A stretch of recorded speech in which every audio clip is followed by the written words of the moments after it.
But here's the story. The Baal Shem Tov once took his congregation and he went to a nearby bar. It was on Shabbat. It was a nearby bar, a tavern. And there were all these really rowdy Gentiles that were there, especially a big group of them who had basically taken over the bar, were a bunch of thieves. And they were well known. They were the very strong people, very, they're violent. And they took over. They were drunk, totally drunk. And they were, nobody could figure out why the Baal Shem Tov would take his pupils to a bar. They stood outside and they heard all the ruckus inside. And the Baal Shem Tov said, come, let's go in.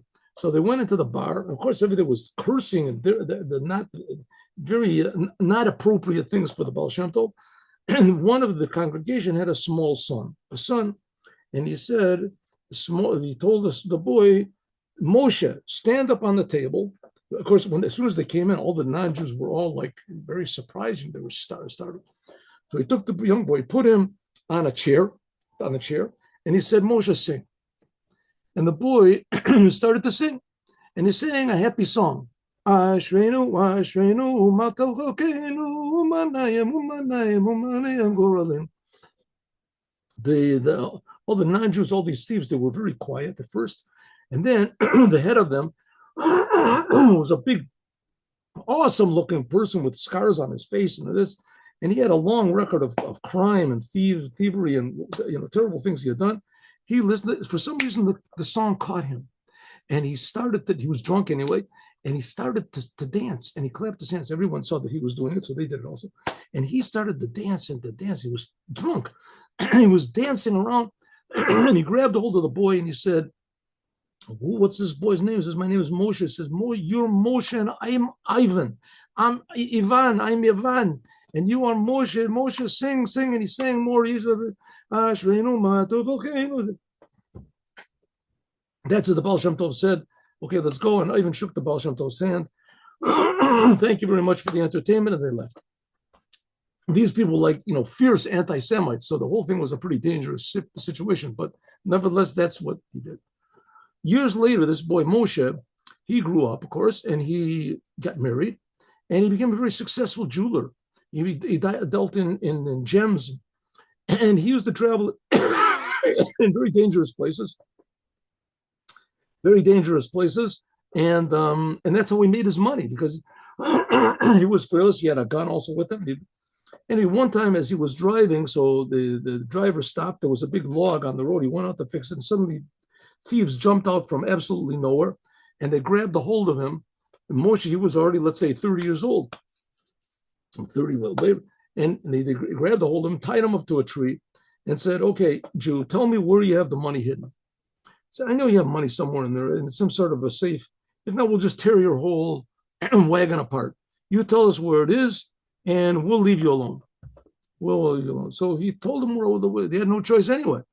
So he told them where it was. They found it. They opened it up. It was under some floorboards or something in the wagon, and they opened it up, and there was a code to the case, to the safe. They opened it up, took the money, and then the head of the thieves, he said, listen, I can't leave you here alive because you're going to tell on us.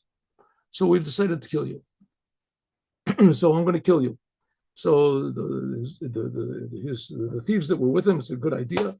He took a hatchet, and suddenly Moshe said, listen, I'm going to die anyway. So at least I'll die happy. Right? So he said, screamed out Shema Yisrael, and he started to sing, Ashreinu, Ashreinu. Suddenly, the head of the thieves, he looked and he said, where'd you hear that song? What's your name?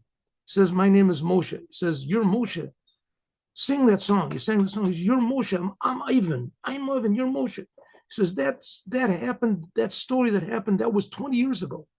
Since then, that song has been going in my mind. It was the first time and the only time in my life I've really been happy. I said, I want you, where'd you get that song from? He said, it's a Chassidic song. I said, okay, give his money back. He told all of his followers to go ahead. He wanted to talk to the boy alone. He talked to him. He said, I want you to take me back to your leader, to that man that I shook his hand with.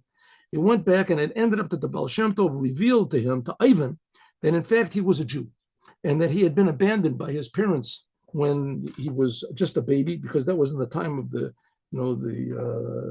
pogroms, Khmelnytsky and those people. Khmelnytsky was a little bit before the Baal Shem Tov, but there was one of the pogroms, and he was left, and he was adopted somehow or other, and fell into the hands of these thieves, and he was very strong and big and smart, and he became their leader.